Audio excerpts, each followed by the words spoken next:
programa. Salvador, ¿qué tal? Muy buenas. Buenas tardes. Bueno, Salvador, podríamos decir que la magia, ¿no?, los rituales son tan antiguos como el hombre, ¿no? Y nunca mejor dicho, desde que el hombre, el ser humano, tiene conciencia de tal, se han realizado prácticas mágicas. Porque, hombre, a diferencia de lo que entendemos hoy como magia, algo más, un espectáculo ilusionista o algo así, la magia era un vehículo de comunicación entre los seres humanos y el mundo de los dioses.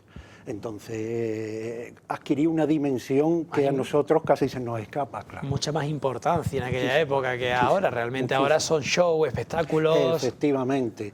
Hay distintos tipos de magia, porque digo actual, porque la pluralidad de la sociedad, pues ya ves, sabes cómo es, ¿no? Sí. Pero que no tiene nada que ver con lo que era ese concepto en el mundo antiguo, sobre todo de canal de comunicación.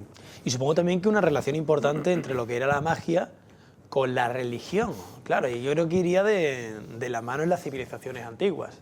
Fíjate que en el siglo XVI hubo un proceso, Giordano Bruno, era un monje, que tenía sus particularidades, ¿no? Y el hombre fue condenado a la hoguera precisamente porque él hizo un estudio sobre los distintos tipos de magia en la antigüedad y sin embargo introdujo a la religión oficial como otra especie de magia más en la antigüedad. Depende de las culturas, evidentemente, pero la religión, cuanto más ahondamos sobre todo en sociedades prehistóricas, es más difícil de establecer cuál es el límite entre magia, prácticas mágicas y religión. Porque no olvides una cosa, el propósito fundamental del mago, del brujo, de la hechicera, de quien hace magia en el mundo antiguo es obligar al ser de ultratumba, al dios, al espíritu, a que se ponga a tu servicio.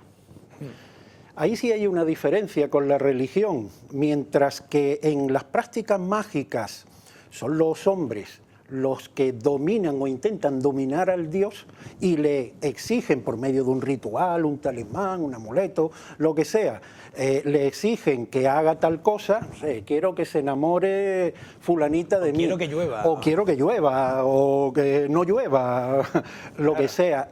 Pero obligo de alguna manera a esa divinidad o a ese ser de ultratumba, lo que sea, a que me haga caso. La religión es al contrario. La religión es el fiel, el que está al servicio del Dios y obedece al Dios.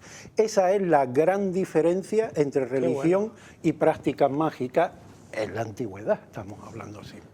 ¿Qué tipo de prácticas, por focalizar, qué tipo de prácticas eran las más comunes en la antigüedad? Supongo que había de todo, variopintas.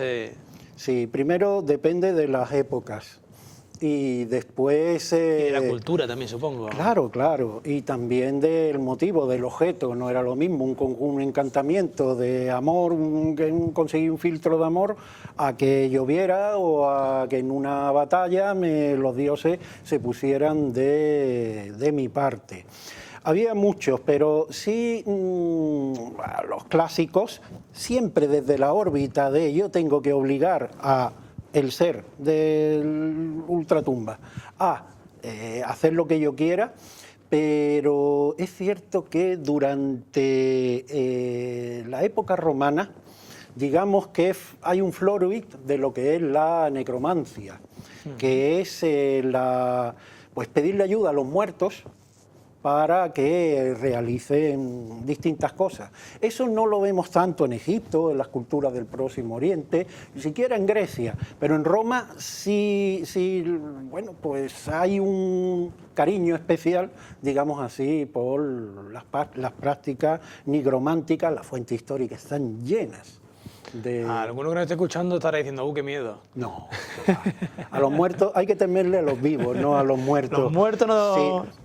Por propia experiencia, si los muertos te hicieran algo con todo lo que yo le he hecho a los muertos, yo aquí ya no estaba, vamos. Supongo también que las prácticas en civilizaciones antiguas estarían, en las prácticas mágicas me refiero, estarían sobre todo supeditadas a sacerdotes, a brujos.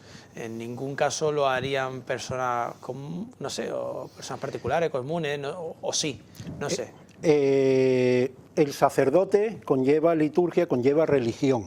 Quien se ocupa de las prácticas mágicas son personas que, por la cuestión que sea, incluso un particular, ya te digo, para un filtro de amor no hace falta... No, incluso también estoy pensando de venganza, ¿no? Porque de lo que sea, claro. De cualquier cosa. Es simplemente obligar por medio de... Una divinidad.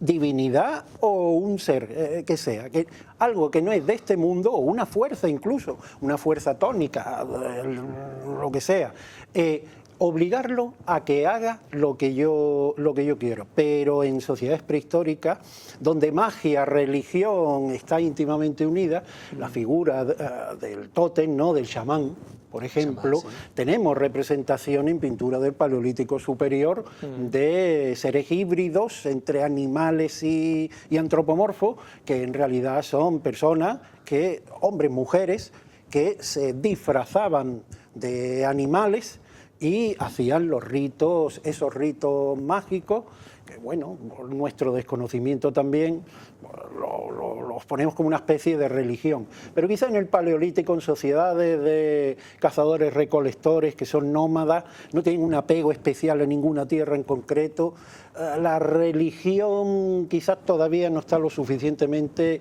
institucionalizada en la sociedad. Ya a partir del Neolítico sí se asientan.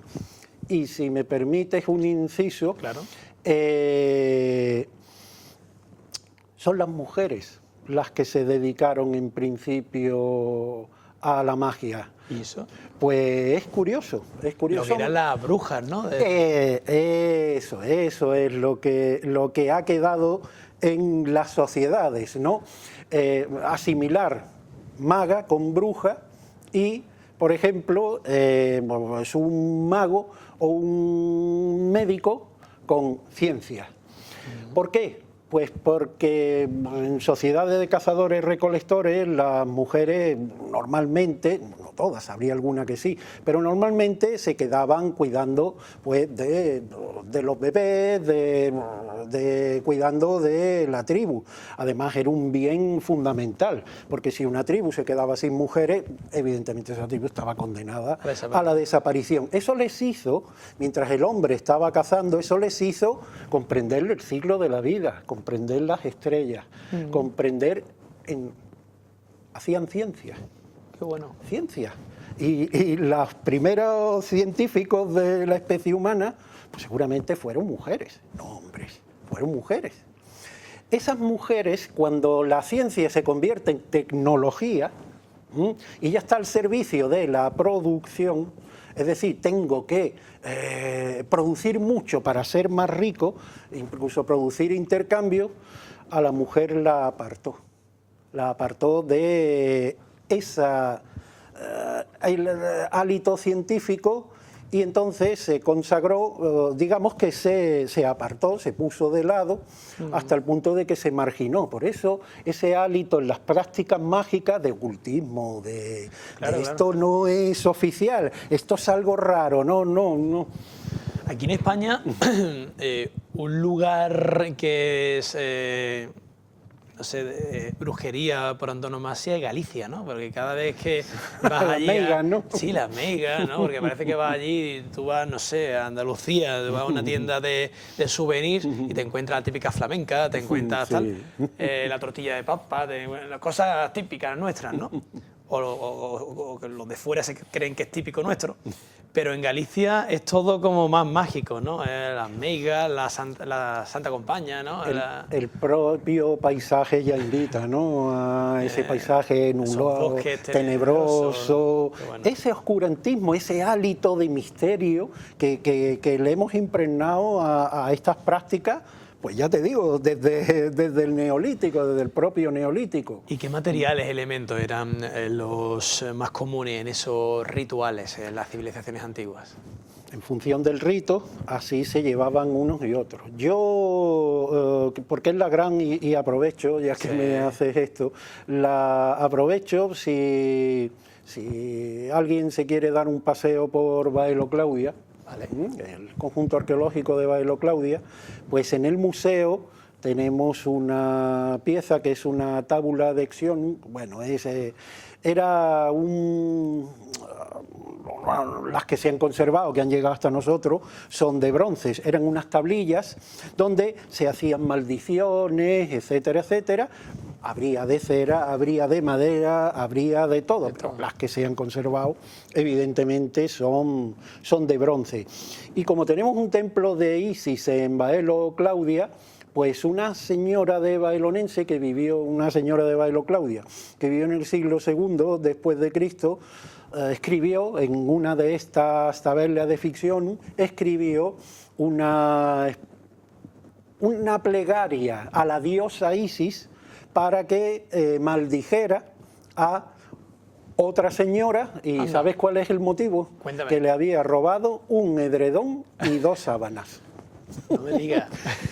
Era algo cotidiano, es lo que quiero decir. Era algo tan cotidiano que la magia se utilizaba para todo. ¿Y le devolvería el edredón Lo o qué?